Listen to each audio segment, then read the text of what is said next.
আসসালামু আলাইকুম ওয়া রাহমাতুল্লাহি ওয়া বারাকাতুহু। ইন্নাল হামদালিল্লাহ নাহমাদুহু ওয়া নুসাল্লি আলা রাসূলিল কারীম, আম্মা বাদ। আল্লাহ পাকের নিকট লাখো কোটি শুকরিয়া যে মহান আল্লাহ তাআলা আমাদেরকে পবিত্র শুক্রবার জুমার নামাজ আদায় করার জন্য মসজিদে আসার মতো তৌফিক দান করেছেন। এই জন্য মহান আল্লাহর নিকট শুকরিয়া আদায় করি, আলহামদুলিল্লাহ। আজ জমাদিউল আওয়াল মাসের দ্বিতীয় শুক্রবার, ৮ তারিখ। শুক্রবার অত্যন্ত ফজিলতপূর্ণ একটি দিন। আমরা দুনিয়াবী কাজকর্মে সবাই প্রতিযোগিতা করি, দুনিয়ার কাজের ক্ষেত্রে আমরা এটা করি যে কোনটা আমাদের লাভ বেশি, ওইটার মধ্যে আমাদের প্রতিযোগিতা আছে। কিন্তু আখিরাতের কাজের মধ্যে আমাদের প্রতিযোগিতা খুঁজে পাওয়া কঠিন, আমরা প্রতিযোগিতা করি না। শুক্রবারের দিন জুমার নামাজে প্রথমে আসার যে ফজিলত, যদি এই ক্ষেত্রে আমাদের প্রতিযোগিতা থাকতো, আমরা জানি সবার আগে ঢুকলেই একটা উট কোরবানির সওয়াব, তাহলে এটা পাওয়ার জন্য 12টার সময়, কেউ 11টার সময়, কেউ 10টার সময় বসে, কিন্তু প্রতিযোগিতা নেই। প্রথম কাতারে বসা একটা সওয়াব আছে। এই প্রথম কাতারে বসার জন্য প্রতিযোগিতা করতে হবে, কিন্তু আমরা প্রতিযোগিতায় চেষ্টা করি। আমরা চেষ্টা করি খুতবা কোন সময় হবে, আর 2-3 মিনিট আগে গেলে কি বলবো একটু জানি না। ওয়ালাইকুম আসসালাম। আসলে এখানে যা আলোচনা হয় এগুলো আমরা সবাই কম বেশি জানি, শুনছি, একই কথা। এমন না যে নতুন আবিষ্কার করা হচ্ছে তা না।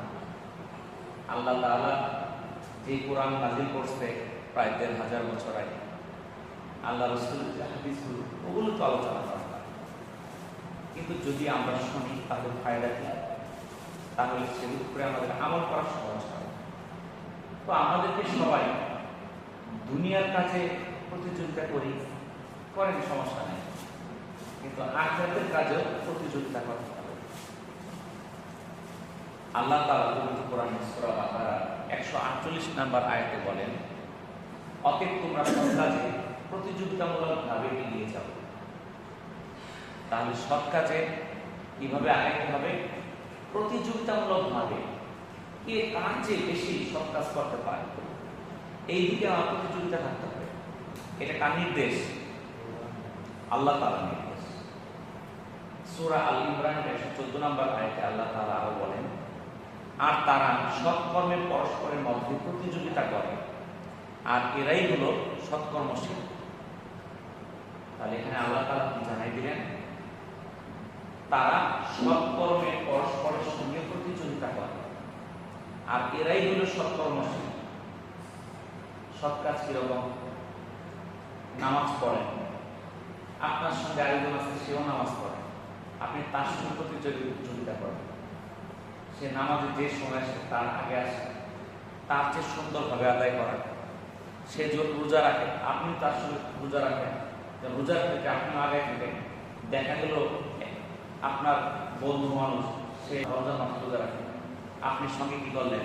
আর মাত্র রোজা রাখা শুরু করলেন, প্রতি মাসে 1টা-2টা করে।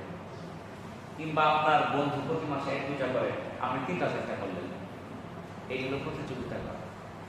আপনার প্রতিবেশী 5 টাকা দান করছে, আপনি 10 টাকা দান করলেন, এটা প্রতিযোগিতা। কিন্তু আমরা কি প্রতিযোগিতা করি? আমার প্রতিবেশী জমি কিনছে 1 ফুট, আমার 2 ফুট কিনতে হবে। আমার প্রতিবেশী গাড়ি কিনছে 1টা, আমার 2টা কিনতে হবে। আমার প্রতিবেশী 5 তালা দিচ্ছে, আমার 6 তালা করতে হবে। আমার সব প্রতিযোগিতা তো শুধু দুনিয়ার ব্যাপারে। আখিরাতের ব্যাপারে প্রতিযোগিতা কয়জন করি বলবো দেখি? করে? তাহলে পরে আমার সমস্যা, মাঝখানে বসে। তাহলে দেখেন, আমরা কিন্তু দুনিয়ার কাজে প্রতিযোগিতায় লিপ্ত আছি, কিন্তু আখিরাতের কাজে আমরা প্রতিযোগিতায় লিপ্ত নাই। আর আল্লাহ তাআলা নির্দেশ দিচ্ছেন, তোমরা সৎ কাজে পরস্পরের মধ্যে প্রতিযোগিতা করো। যারা সৎ কাজে প্রতিযোগিতা করবে তারা সৎকর্মশীল। তাহলে আমাদের সামনে ভালো মানুষও আছে, মন্দ মানুষও আছে, আছে না? তাহলে আল্লাহ তাআলা কার সাথে প্রতিযোগিতা করতে বলছেন? সৎকর্মশীল, সৎকর্মে যারা প্রতিযোগিতা করে তাদের সঙ্গে প্রতিযোগিতা করো। আপনি দেখবেন আপনার কাছাকাছি আপনার চেয়ে ভালো মানুষ কে আছে, আপনার চেয়ে নেক কাজে আগায় তার সঙ্গে আপনি প্রতিযোগিতা করেন যে ওই যে নেক কাজগুলো করে আমি তার চেয়ে বেশি নেক কাজ করার চেষ্টা করব। কেউ তাহাজ্জুদ করে প্রতিদিন 4 রাকাত করে, আপনি প্রতিযোগিতা করেন 8 রাকাত করে করবেন। আল্লাহ তাআলা ইরশাদ করেন যারা আল্লাহর রাস্তা স্বীয় ধন সম্পদ ব্যয় করে তাদের উদাহরণ একটি বীজের মতো, যা থেকে 7টি শীষ জন্মায়, প্রত্যেকটি শীষে 100 করে দানা থাকে। আল্লাহ অতি দানশীল সর্বজ্ঞ। যারা স্বীয় ধন সম্পদ আল্লাহর রাস্তায় ব্যয় করে এরপর ব্যয় করার পর সে অনুগ্রহ প্রকাশ করে না এবং কষ্ট দেয় না, তাদের জন্য তাদের পালনকর্তার কাছে রয়েছে মহা পুরস্কার এবং তাদের কোনো আশঙ্কা নেই, তারা চিন্তিত হবে না। সূরা বাকারা 261 এবং 265 নম্বর আয়াত। দান করলে কিরকম হয়? একটা ধান লাগাইলে, একটা গম লাগাইলে সেই গাছ থেকে যদি 7টা শীষ বের হয়, প্রতিটা শীষে যদি 100 করে দানা থাকে, কয়টা হলো? 700। তাহলে একটা ধান থেকে যদি 700 দানা হয়, এরকম ভাবে আমার আপনার নেক আমলগুলোকে, একটা নেক আমলকে 700 নেক আমল পরিণত করে দিবেন কে?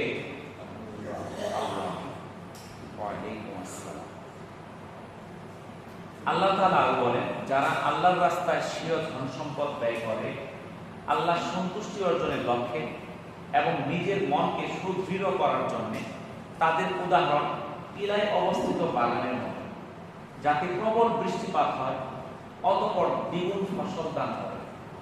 যদি এমন প্রবল বৃষ্টিপাত নাও হয় তবে হালকা বর্ষণই যথেষ্ট। আল্লাহ তাআলা তোমাদের কাজকর্ম যথার্থই প্রত্যক্ষ করেন। এটা সূরা বাকারা 265 নম্বর আয়াতে।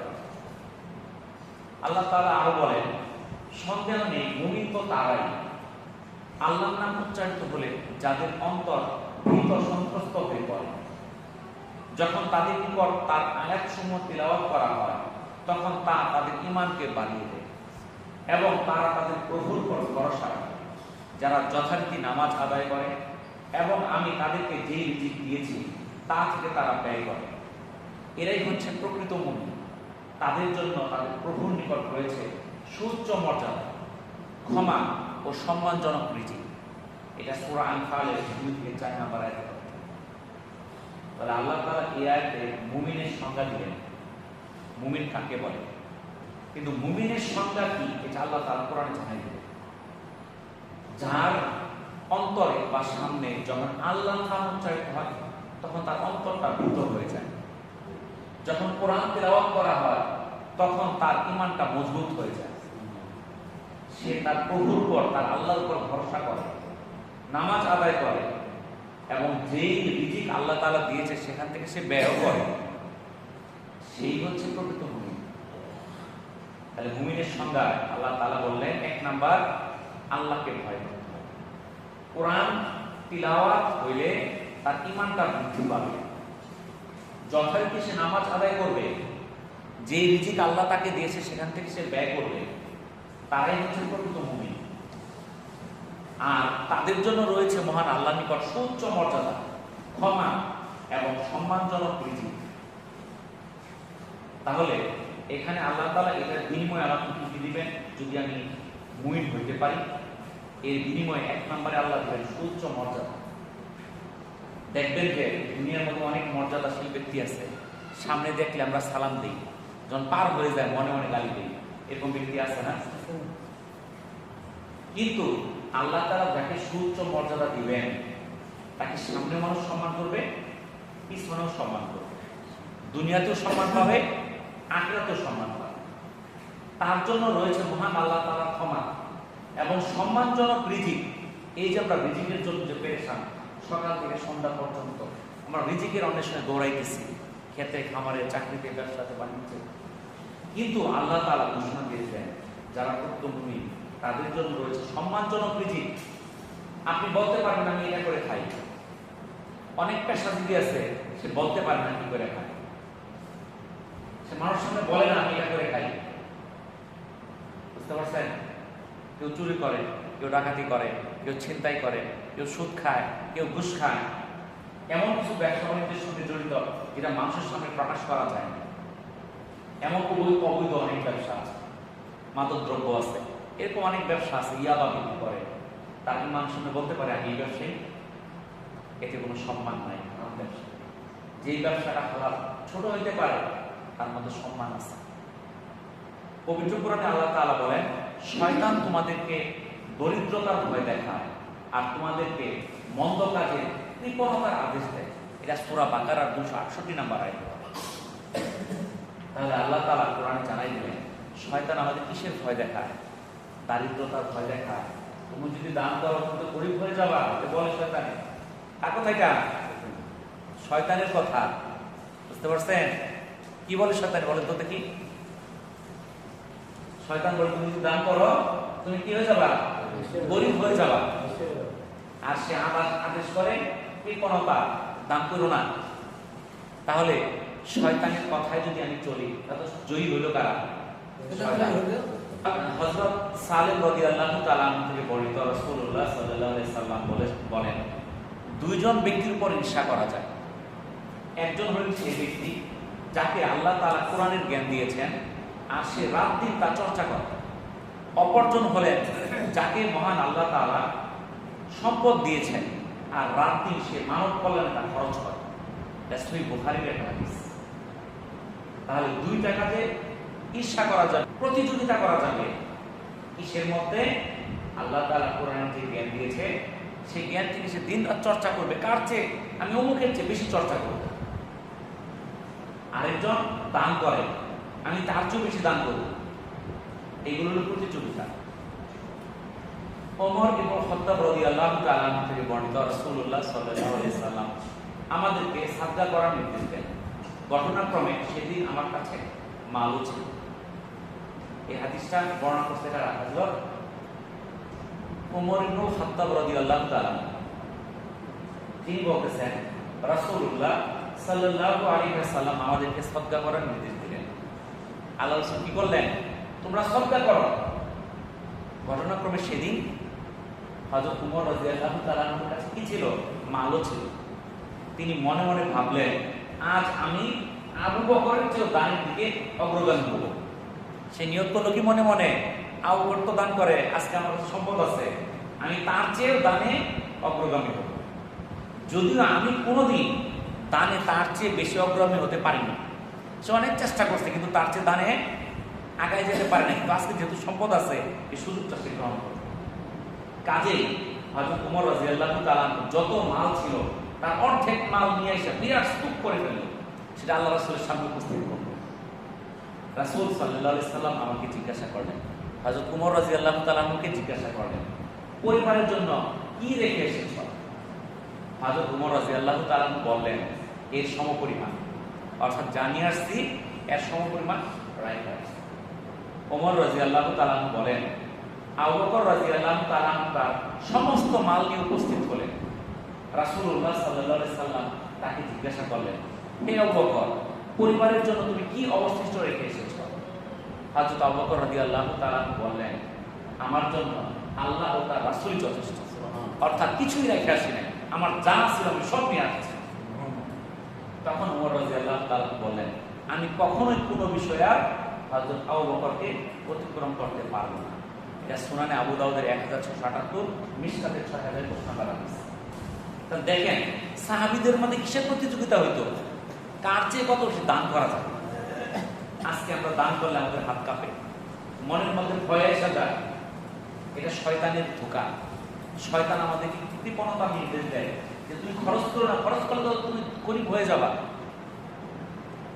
আব্দুল্লাহ ইবনে আব্বাস রাদিয়াল্লাহু তাআলা আনহু থেকে বর্ণিত, রাসূলুল্লাহ সাল্লাল্লাহু আলাইহি সাল্লাম এক ব্যক্তিকে উপদেশ দিয়ে বললেন, 5টি বস্তুকে 5টি জিনিসের পূর্বে গনিমত হিসেবে মূল্যায়ন করা।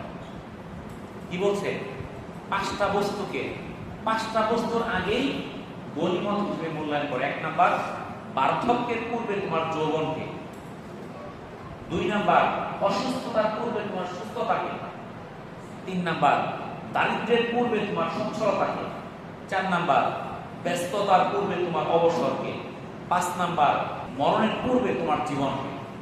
এটা মুস্তাদরাকে হাকিমের 7846 এবং সবুল ইমানের 10248 নাম্বার হাদিস।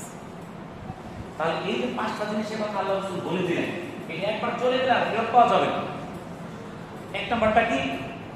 একটা হলো যৌবন। বার্ধক্য হওয়ার আগে যৌবনকে কাজে লাগাইতে হবে। এখন যারা এখানে বয়স্ক হয়ে গেছেন তারা অনেক নেক কাজ ইচ্ছা করলে করতে পারবেন না, শারীরিক দুর্বলতায় সাজা। এখন ইচ্ছা করলে আপনি রাত্রি ঘন্টার পর ঘন্টা দাঁড়ায় আপনি নামাজ পড়তে পারবেন না। এখন আপনি ইচ্ছা করলে আপনি হাইটা নেক কাজ, দূরে কোনো নেক কাজ করতে পারবেন না।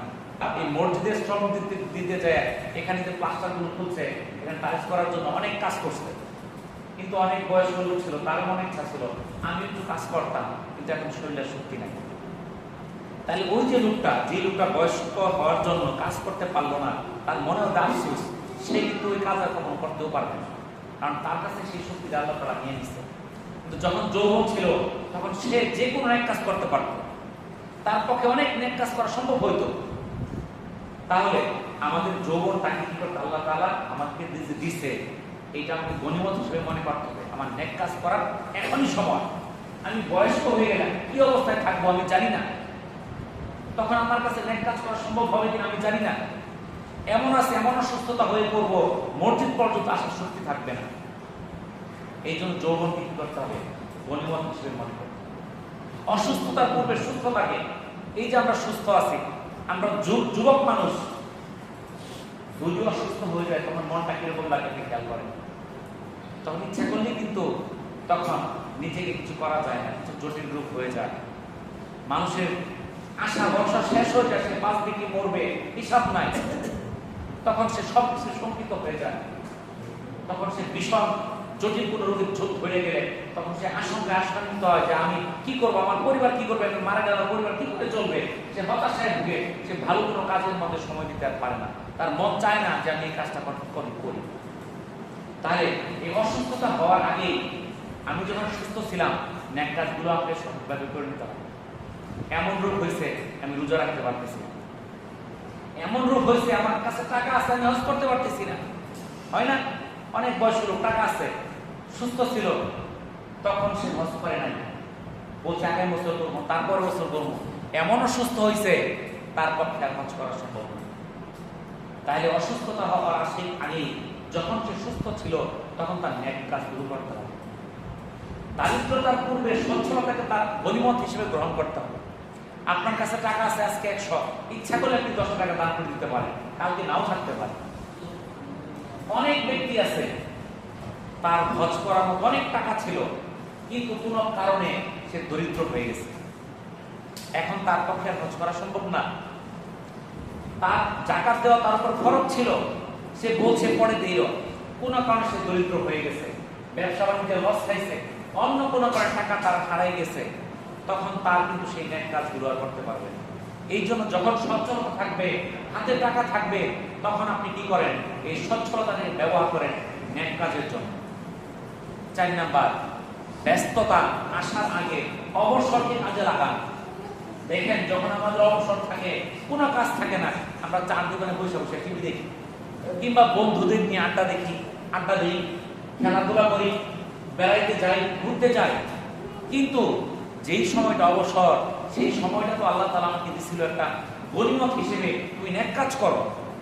আজকে কাজ নাই, আমার সে কোনো কাজ নাই, আমি আজকে ইবাদতে মগ্ন হয়ে যাই, একটা নফল রোজা রাখি, আমি নফল নামাজ আদায় করি, আমি কিছু ভালো কাজ করার চেষ্টা করি, আমি মসজিদে একটু শ্রম দেই, মসজিদটা ঝাড়ু দেই, মসজিদটা পরিষ্কার করি, বাথরুমটা পরিষ্কার করি, মসজিদের সামনের যে বারান্দাটা আছে এখানে পরিষ্কার করি, গাছের পাতা পড়ে রয়েছে, এটা তো টাকা লাগে না পরিষ্কার করতে। আপনার একটা সময় আছে, আপনি দৌড়ে চলে আসেন মসজিদের মধ্যে, আপনি ভালো কাজ দেখেন কোনটা করলে করা যায়, এখানে যান। আপনার সময় যদি থাকে, ওই থাকার সময়টা এই সকল ক্ষেত্রে কাজে লাগান। কিন্তু ফাঁকা সময় পাইলে আমরা টিভির কাছে চলে গেলাম, মোবাইলের কাছে চলে গেলাম, এটা তো নেককারের কাজ হইল না। 5 নাম্বার, মরণ আসার পূর্বে জীবনকে মূল্যায়ন করে। আমি যখন মারা যাব আমার দ্বারা কোনো নেক কাজ করা সম্ভব হবে না, আমি কোনো নেক কাজ করতে পারবো না মারা গেলে। কিন্তু যতক্ষণ আমার জীবন আছে আমার পক্ষে নেক কাজ করা সম্ভব, আমার পক্ষে 5 ওয়াক্ত নামাজ আদায় করা সম্ভব, রোজা রাখা সম্ভব, দান সদকা করা সম্ভব, যে কোনো ভালো কাজে যুক্ত হওয়া সম্ভব। কিন্তু যখন আমি মারা যাব আমি সব বুঝবো, কিন্তু আমার দ্বারা কোনো নেক কাজ আর করা সম্ভব হবে না। তাহলে আমাদের কি নেক কাজগুলো করার এখন সময় না? কোন সময়? সময় কোনটা? এখন। কারণ এখন আমার জীবন আছে, আমার মারা গেলে আমার কোনো নেক কাজ করার সুযোগ থাকবে না। তাহলে আমরা কেন নেক কাজ করতেছি না? আমি যে ওই আমার প্রতিবেশীর মতো আমার বয়স 60-70 হলে পরেই মারা যাব, এর নিশ্চয়তা কি? আমি তো এখান থেকে না মারা গেলেও মারা যেতে পারি। তাহলে আমি কেন নেক কাজের চেষ্টা করতেছি না? আমার তো জীবনে কোনো নিশ্চয়তা নাই, গ্যারান্টি নেই কতদিন বাঁচবো। নবী করিম সাল্লাল্লাহু আলাইহি সাল্লাম বলেন, হে কাব বিন উজরা, নামাজ আল্লাহর নৈকট্য দানকারী, রোজা ঢাল স্বরূপ, দান সদকা গুনাহ মিটিয়ে ফেলে যেমনি পানি আগুনকে মিটিয়ে ফেলে। এটা আবু ইয়ালার একটা হাদিস। আল্লাহ রাসূল কাব বিন উজরাকে বলতেছেন নামাজ আল্লাহর নৈকট্য দানকারী। তাহলে আমরা যারা 5 ওয়াক্ত নামাজে আসি তারা আল্লাহর নৈকট্য পাওয়ার সম্ভাবনা আছে। কেন? কারণ আল্লাহ রাসূল আমাদেরকে জানাই দিলেন নামাজ হলো আল্লাহর নৈকট্য দানকারী, রোজা ঢাল স্বরূপ। আপনার যুদ্ধের মধ্যে যে ঢাল থাকে, বিভিন্ন তীর তলোয়ার থেকে ওই ঢালটাকে প্রতিহত করে না? তো আপনার কাছে যত বিপদ আপদ আছে সেটাকে প্রতিহত করবে এই ঢাল। দান সদকা গুনাহকে মিটায়। আমরা চলাফেরায় কত গুনাহ করতেছি হিসাব ছাড়া, চোখের গুনাহ, কানের গুনাহ, হাতের গুনাহ হয়ে যাচ্ছে। এই দান সদকা গুনাহকে এমন ভাবে মিটায় দেয়, আগুনকে যেমন পানি মিটায় দেয়। আপনি চুলার মধ্যে যদি পানি ঢালতে দেন একবার কি আগুন থাকবে? নিভে যাবে। এরকম ভাবে দান সদকা গুনাহগুলোকে মিটায় দেয়। রাসূলুল্লাহ সাল্লাল্লাহু আলাইহি সাল্লাম বলেন, খেজুরের একটি অংশ দান করে হলেও তোমরা জাহান্নামের আগুন থেকে বাঁচার চেষ্টা করো। এটা সহিহ বুখারী এবং মুসলিমের হাদিস। তোমার কাছে কিছুই নাই, অর্থ নাই, সম্পদ নাই, খেজুরের একটা টুকরা দান করে হলেও তুমি কি করো? জাহান্নামের আগুন থেকে বাঁচার চেষ্টা করো। এখন আমাদের মধ্যে অনেকে, আমার তো গরিব, আমার তো চলা সম্ভব না, আমি কেমনে দান করবো? আপনি যত গরিব হন না কেন আপনাকে দান করতে হবে। তো এর মানে এই না আপনি বাসা বাড়ি ঘর বাড়ি বিক্রি করে দান করবেন, তা না। ধনী মানুষ বেশি দান করে, আপনার যেটুকু সম্ভব আপনি সেটুকুই দান করবেন।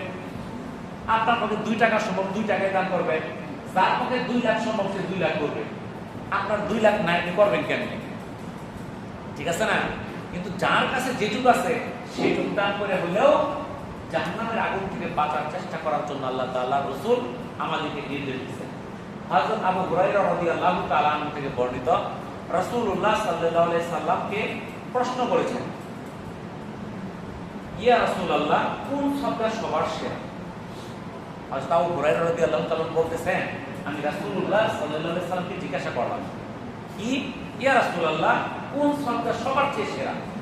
রাসূলুল্লাহ সাল্লাল্লাহু আলাইহি সাল্লাম উত্তর দিলেন, অর্থ সম্পদ যার কম, অসচ্ছল, কষ্ট করে যে দান করে সেটাই সর্বোত্তম সদকা। আর তুমি তোমার অধীনস্থদের দিয়ে শুরু করো। এটা সুনানে আবু দাউদের 1779 নাম্বার হাদিস। তাহলে এই হাদিসে রাসূল বলে শ্রেষ্ঠ দান কোনটা, সেরা দান কোনটা?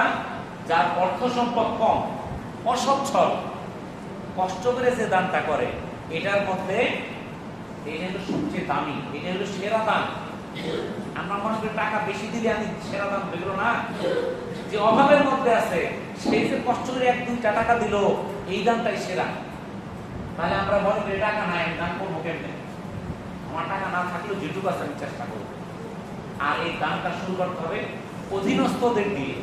অর্থাৎ যদি আমাদের বাসা বাড়িতে কোনো কাজের লোক থাকে, আমি তাদেরকে দান করার চেষ্টা করি আগে। আমার কাজের লোক নাই, আমার আশেপাশে প্রতিবেশী আছে, এদের এখানে দান করার চেষ্টা করি আগে। আমাদের আত্মীয় স্বজন আছে, আত্মীয় স্বজনকে আগে দান করার চেষ্টা করি আগে। অর্থাৎ যত নিকটে দানটা তার তত আগে পৌঁছাইতে হবে। হযরত আবু হুরায়রা রাদিয়াল্লাহু তাআলা আনহু থেকে বর্ণিত, এক ব্যক্তি এসে রাসূলুল্লাহ সাল্লাল্লাহু আলাইহি সাল্লামকে জিজ্ঞাসা করলো, ইয়া রাসূলুল্লাহ, কোন সদকা সবচেয়ে বেশি সওয়াব হবে? রাসূলুল্লাহ সাল্লাল্লাহু আলাইহি সাল্লাম উত্তর দিয়েছেন, যখন তুমি সুস্থ সবল তোমার উপার্জিত সম্পদ তুমি তোমার নিজের কাছে রেখে দিতে চাচ্ছ, অভাবে পড়ে যাওয়ার আশঙ্কাও তোমার রয়েছে, তুমি সচ্ছলতার স্বপ্ন দেখো, এমন পরিস্থিতিতে তুমি যেই দান করবে সেটাই তোমার জন্য অধিক প্রতিদান বয়ে নিয়ে আসবে। দান সদকার ক্ষেত্রে তুমি এত বিলম্ব করো না যে তোমার প্রাণ কুষ্ঠাগত হলো আর তখন তুমি বলতে থাকলে এটা অমুকের, এটা অমুকের। শোনো, এটা তো তখন অন্যদেরই হয়ে যায়। এটা সহিহ মুসলিমের 1032 নম্বর হাদিস। তাহলে কোন সময় দান করাটা উত্তম, বেশি সওয়াবের? যখন আপনি আয় করেন নিজের শক্তি সামর্থ্য ভালো, আপনার মনের মধ্যে ইচ্ছা আছে আমি সঞ্চয় করলাম কিছু আমার হবে, ওই সময় যে আপনি দানটা করবেন এই সওয়াবটা, এটা সওয়াবটা বেশি। কিন্তু আমরা কোন সময় দান করি? একদম বয়স্ক হয়ে গেছি, জীবন যায় অবস্থা, তখন বলতেছি এই 5 টাকা দিলাম মসজিদে, 10 টাকা দিলাম মাদ্রাসায়, 1 লাখ দিলাম ওই এতিমরে, 2 লাখ দিলাম পরে, এটা বলতে থাকি। কিন্তু তখন সম্পদের মালিক কিন্তু তার অংশীদাররা হয়ে গেছে, তার উত্তরাধিকারীরা হয়ে গেছে, তখন বলছে দিও না এরকম করে না, এখন এরকম করে। কিন্তু যখন তার ইয়ং বয়স ছিল, আপনার বয়স 30-40, আপনার সন্তানের বয়স 5, 7, 10, 12 বছর, আপনি দান করলে আপনার সন্তান কখনোই বলবে না তুমি দান করো না, এটা বলবে না। কিন্তু আপনার বয়স 70, সন্তানের বয়স 40, তখন বলবে না দান করা যাবে না। তখন আপনি দান করতে চাইলে আপনার সন্তানের অর্ডার নিতে হবে। আপনি চিন্তা করে দেখেন, যারা বয়স্ক আছেন আজকে 1 লাখ টাকা দান সন্তানের অর্ডার করতে পারেন কিনা? পারবেন না। সন্তানের অর্ডার লাগবে, কারণ তখন সন্তান কি হয়ে গেছে, ওই সম্পদের উত্তরাধিকারী হয়ে গেছে, খালি জানটা যাচ্ছে বাকি, জানটা গেলে তো মালিক, জানটা যাইতেছে থেকে মালিক হয়ে গেছে, অর্ধেক মালিক হয়ে গেছে, যার জন্য সন্তানের অর্ডার নিতে হয়। কিন্তু আপনি যখন ইয়ং ছিলেন, আপনার বয়স কম ছিল, তখন কিন্তু সন্তানের অনুমতি নেওয়ার প্রয়োজন পড়ে নাই, সন্তান হকদার হয় নাই, ওই জন্য মরার আগে দান করা, এটার মধ্যে সওয়াবের পরিমাণ খুবই কম। নবী করিম সাল্লাল্লাহু আলাইহি সাল্লাম বলেন, তোমাদের মধ্যে কেউ যখন কোনো ভালো কাজের সূচনা করে এরপর তা অন্যদের আমলে পরিণত হয়, এই আমলকারীরা সকলে মিলে যে সওয়াব পাবে এর সমপরিমাণ সওয়াব সূচনাকারীর জন্য লিখে দেওয়া হয়, তবে তাদের সওয়াব বিন্দু মাত্রও কমবে না। এটা সহিহ মুসলিমের 1017 নম্বর হাদিস। আমরা যে বিভিন্ন সবার মধ্যে বলি কে দিবেন, বলি না, এরকম একটা ভালো কাজের মধ্যে সূচনা যে শুরু করে দেয়, এরপরে যতজন সেই কাজটা করে যাবে প্রত্যেকের সওয়াবের একটা অংশ সে ব্যক্তি পাইতে থাকবে, কিন্তু অন্যদের সওয়াব কিন্তু কমবে না। আপনি নিজে শিখাই দিলেন এই কাজটা করো, আপনি শুরু করে দিলেন, এই শুরু করে দেওয়ার বিনিময়ে আপনি সওয়াব পাইছেন অনেক বেশি। এই জন্য আমাদের চেষ্টা করতে হবে ভালো কাজ কিভাবে আমরা করতে পারি। রাসূলুল্লাহ সাল্লাল্লাহু আলাইহি সাল্লাম বলেন, দান করো নিজের গুনাহ মাফ করিয়ে নাও, দান করে নিজের গুনাহ মাফ করিয়ে নাও। তিনি বলেছেন সদকা গুনাহকে সেভাবে মিটিয়ে দেয় যেভাবে আগুনকে পানি মিটিয়ে দেয়। এটা মুসনাদে আহমদের 22133 নম্বর হাদিস। রাসূলুল্লাহ সাল্লাল্লাহু আলাইহি সাল্লাম বলেন, নিশ্চয়ই গোপন সদকা রবের ক্রোধকে প্রশমিত করে। এটা তাবরানীর 1018 নম্বর হাদিস। আমরা প্রকাশ্যে দান করব, আবার গোপনেও দান করব, কাউকে না দেখায়া। এই গোপনে দানগুলো আল্লাহর ক্রোধকে, আল্লাহর রাগকে ধ্বংস করে দেয়, প্রশমিত করে দেয়। রাসূলুল্লাহ সাল্লাল্লাহু আলাইহি সাল্লাম বলেছেন, তোমাদের রোগীদের সাদাকার মাধ্যমে চিকিৎসা করো। এটা সহিহুল জামি 3358 নম্বর হাদিস। আমরা এখন অসুস্থ হলে দৌড়ায় যাই ডাক্তারের কাছে, কবিরাজের কাছে, আমরা হাজার হাজার টাকা খরচ করি, লক্ষ লক্ষ টাকা খরচ করি। কিন্তু আল্লাহ রাসূল বললেন, তোমরা চিকিৎসা করো সদকার মাধ্যমে। আপনি দান সদকা করেন, আল্লাহ তাআলা আপনার রোগগুলোকে দূর করে দিবেন। আপনি চিকিৎসা করার অসুবিধা নাই, আপনি ডাক্তারের কাছে যাওয়ার সমস্যা নাই, আপনি দান সদকা করেন, আল্লাহর কাছে কান্নাকাটি করেন, কারণ শেফা দেওয়ার মালিক তো এক আল্লাহ। আপনি টাকা থাকলে আপনি সুস্থ হয়ে যাবেন না, ডাক্তারের হাতে জীবন নাই, আপনাকে জীবন দিয়ে দিবে। যদি আল্লাহ আপনার জীবন না রাখে, তাহলে আল্লাহর কাছে আগে চাইতে হবে, তারপরে আপনি ডাক্তারের কাছে যান, যে আপনি চিকিৎসা করেন। আল্লাহ তাআলা যদি আমাকে আরোগ্য দান করে, ডাক্তারের চিকিৎসায় ভালো হন। আর যদি আরোগ্য দান না করে, কোনো ডাক্তার আমাকে ভালো করতে পারবে না। জামিউস সগীরের 7984 নম্বর হাদিস আল্লাহ রাসূল বলেন, দান 70 প্রকার বিপদকে প্রতিহত করে। কয় প্রকার? 70 প্রকার বিপদকে প্রতিহত করে। কিন্তু আমরা আজকে দান করতে চাই না। আবু হুরায়রা রাদিয়াল্লাহু তাআলা আনহু বলেন, রাসূলুল্লাহ সাল্লাল্লাহু আলাইহি সাল্লাম বলেছেন, প্রতিদিন সকালে দুইজন ফেরেশতা অবতরণ করে, তাদের একজন দানকারীর জন্য দোয়া করে আর বলে, হে আল্লাহ দানকারীর মালে বিনিময় দান করো। আর দ্বিতীয় জন কৃপণের জন্য বদদোয়া করে, বলে, হে আল্লাহ কৃপণের মালে ধ্বংস দাও। এটা সহিহ বুখারী এবং সহিহ মুসলিম দুইটা হাদিসের গ্রন্থে আছে। তাহলে সকালে উঠে দুজন ফেরেশতা বলতেছে, দানকারীর জন্য দোয়া করতেছে, কি দিয়ে দোয়া করতেছে, হে আল্লাহ তুমি তার দানের মধ্যে বরকত দাও, বিনিময় দাও। তাহলে দান করলে গরিব হবেন না, এটা নিশ্চিত, ফকির হবেন না। আর যে কৃপণতা করে তার জন্য আল্লাহ তাআলার কাছে ফেরেশতারা বরদোয়া করে, তার মালের মধ্যে ধ্বংস দাও, ধ্বংস দাও। অনেকে এই যে চেষ্টা করতেছে, মাল তো আর বাড়ে না, খালি কমতেই আছে, কমতেই আছে, কমতেই আছে। এই কমার পিছনে কারণটা কি? আমার আমল। আমার আমলের কারণে আমার উপর কি আসছে? বিভিন্ন বিপদ আপদ আসতেছে। হযরত সুলাইমান আলাইহিস সালাম একটা ঘটনা। হযরত সুলাইমান আলাইহিস সালামের যুগে এক ব্যক্তি কি করত? একটা গাছ ছিল, গাছের মধ্যে পাখি ডিম দিত। সেই খেলার কোন সময় ডিম দেয়, সেই ডিমটা দিলেই আয়না খাইত। পাখির ডিম বাজি করে বা সিদ্ধ করে খাইত। তো এইটা করার কারণে হযরত সুলাইমান আলাইহিস সালামের কাছে ওই পাখিটা বিচার নিয়ে গেল। সুলাইমান আলাইহিস সালাম এমন একজন নবী ছিলেন যিনি সকল মাখলুকের ভাষা জানতেন। কোরআনের মধ্যে বর্ণিত আছে পিপিলিকার ভাষাটাও উনি জানতেন। একটা পিঁপড়া কি ভাষায় কথা বলে, তিনি সমস্ত মাখলুকের ভাষা বোঝার ক্ষমতা আল্লাহ তাআলা হযরত সুলাইমান আলাইহিস সালামকে দিয়েছিলেন। তো সেই পাখি সুলাইমান আলাইহিস সালামকে যা বলতেছে, হে নবী, ব্যক্তি সে কি করে, আমি যখন আমার বাসার মধ্যে ডিম দেই, সে গাছে উঠা আমার বাসা থেকে ডিমটা সে নিয়ে যায়। এটা আমার খুব কষ্ট হয়, আপনি যদি লোকটাকে বলে দিতেন যেন সে আমার বাসা থেকে ডিমটা না নেয়। তখন হযরত সুলাইমান আলাইহিস সালাম ওই ব্যক্তিকে ডাকাইলেন, ডাকায় বললেন যে তুমি যে ওই গাছ থেকে ডিম পাখির ডিমটা তুমি নেও, এটা নিও না। পাখি অভিযোগ করছে তার মনে অনেক কষ্ট এই ডিমটা নেওয়ার কারণে, তুমি আর ডিম নিও না। তখন সেই লোক চলে গেল। কিন্তু কিছুদিন পরে যখন আবার পাখি ডিম পাড়ার সময় হয়েছে, ডিম পাড়ার পরেই সে আবার গাছে উঠছে। সে গাছে ওকে ডিম পাড়ার জন্য গেছে, যায় কি করছে, আবার সে ডিম পাড়ছে, ডিমটা সে খাই গেছে। তখন সেই পাখি আবার গেছে হযরত সুলাইমান আলাইহিস সালামের কাছে, যে হে নবী, আপনার কাছে বিচার দিলাম, ওই লোক তো ডিম খাওয়া বন্ধ করে নাই। ঠিক আছে, যাও, সামনে বার খাই কিনা এটা আমাকে জানাই। পরের বার সে একটা জিনকে দায়িত্ব দিল। ওনার কথা জিনেরা চলতো, ওনার হুকুম জিনেরা মানত। একটা জিনকে দায়িত্ব দিল, তুমি গাছের কাছে থাকবা। যখন এই লোক সেই গাছে ডিম পাড়তে যাবে, তাকে গাছ থেকে এমন ভাবে ফালাবা সেই জন্য কখনো আর গাছে ওঠার তার ক্ষমতা না থাকে, অর্থাৎ পাও ভাইকে যায় অবস্থা হয় আর কি। বুঝতে পারছেন? এই ডিউটি দিয়ে দিল জিনকে। তো জিন দায়িত্ব নিল। দায়িত্ব নেওয়ার পর সে গাছের নিচে দাঁড়ায় আছে, যে কোন সময় ওই লোক আবার আসবে, কোন দিন আসবে, আমি তাকে গাছ থেকে ফালাবো। তো দেখলেন হঠাৎ একদিন ওই লোক আসতেছে, এই ফাঁকে পাখি ডিমও পারছে। ওই লোকটা যখন আসে, গাছের গোড়ায় দেখেন ফকির দাঁড়ায় রয়েছে। ফকির কিছু সওয়াল করতেছে, সে তাকে এক খাদ্য দিল। দেওয়ার পরে সে গাছে উঠতেছে।